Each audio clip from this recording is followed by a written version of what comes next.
عید پر شعر لکھنے کی فرمائش کے جواب میں یہ شالمار میں ایک برگ زرد کہتا تھا،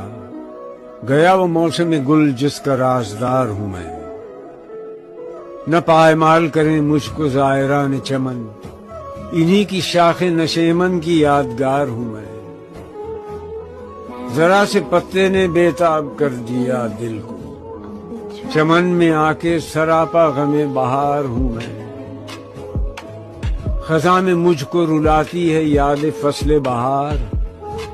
خوشی ہو عید کی کیوں کر کہ سوگوار ہوں میں، اجاڑ ہو گئے عہد کہن کے میں خانے، گزشتہ بادہ پرستوں کی یادگار ہوں میں، پیام عیش و مسرت ہمیں سناتا ہے، ہلال عید ہماری ہنسی اڑاتا ہے۔